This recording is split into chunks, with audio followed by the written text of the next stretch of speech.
Hi, I'm Peter J. Shield. Welcome back. My special guest today, the Clark County Coroner, Mike Murphy, and a real pleasure to have him here.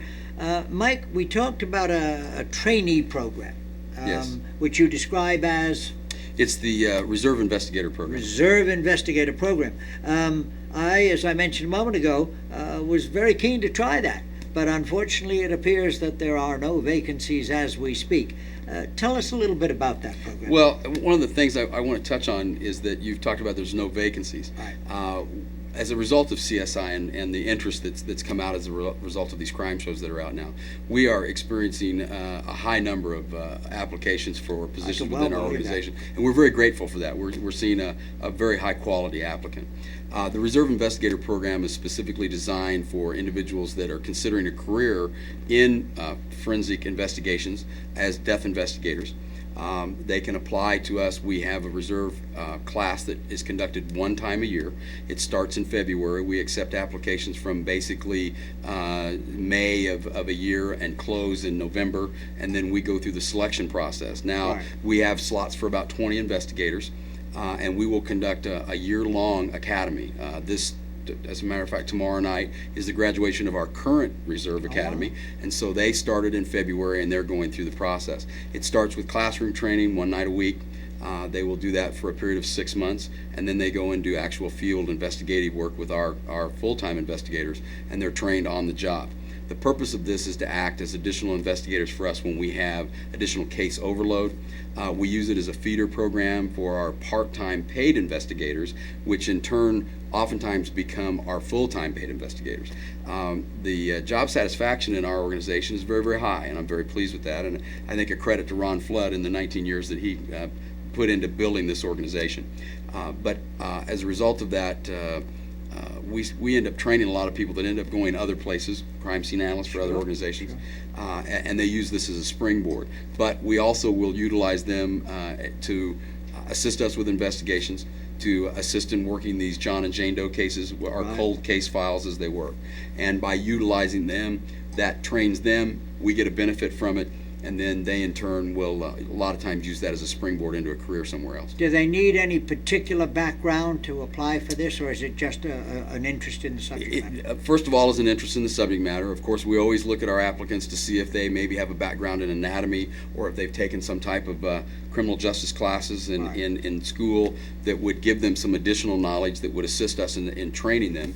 But we do have individuals that have literally never had any experience before, and they just have a real interest to roll up their sleeves and do some volunteer work, and their interest is such that it's done in an appropriate manner, remembering that everything we do goes back to appropriately dealing with decedents, and remembering that every decedent is someone's loved one and that we need to appropriately deal with families. Right.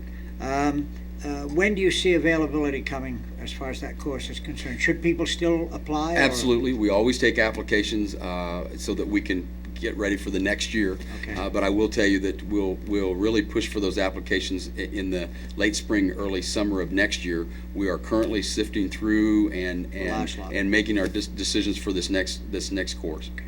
In our closing minutes, I'd just like to take a quick look at one of the cases that we talked about on my Vegas mystery program. One of the decedents that's shown on your current website. And I want to mention to our viewers too that by just clicking on the hot link on the right of our screen right now, you can actually go to the coroner's website and look at some of these cases. The case we were looking at was a remarkable tattooed body that had recently been discovered. That's correct. How long ago was that, do you recall? This case was back in July, late Okay. July. This has been referred to as the John 8th Street Doe. We name our cases by, of course, that they're male or female, John or Jane Doe, and then the location where they're found. Right, and I think we've got a picture of the actual tattoo work there. Yes, we might look at that and just talk quickly about what we're looking at is the back of the individual. The picture that's off to the left is the original picture. The picture that you're seeing that's more horizontal is a picture that we've taken and then begun the process through digital technology of cleaning up the epidermis or the skin area so that it's easier to actually look at the art of the tattoo versus looking at the discoloration of skin. As you can see, this is an extremely intricate tattooing on the back of the individual. We have not been able to identify this subject as yet. We're hoping that someone will recognize the tattooing art and contact us either via the website or directly by phone, Right. and we'll be more than happy to send an investigator out. We have some artwork on the website where you can see that we've cleaned it and literally digitally removed. There's another example of the skull horizontally is the original picture, and then the cleaned version on the right that's vertical there.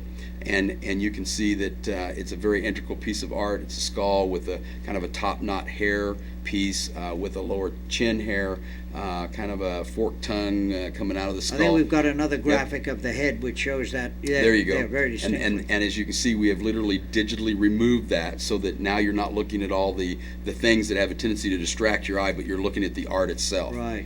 And our hope is that someone will look at that and recognize that either as their work or they know the individual or have information about that individual that was wearing that tattoo. And certainly there wouldn't have been an awful lot of those as complex a tattoo as that around. You would think that that's a very unique, singular piece of art. Absolutely, it is. Well, let me again re-invite our viewers to log on to the Clark County website and take a look at.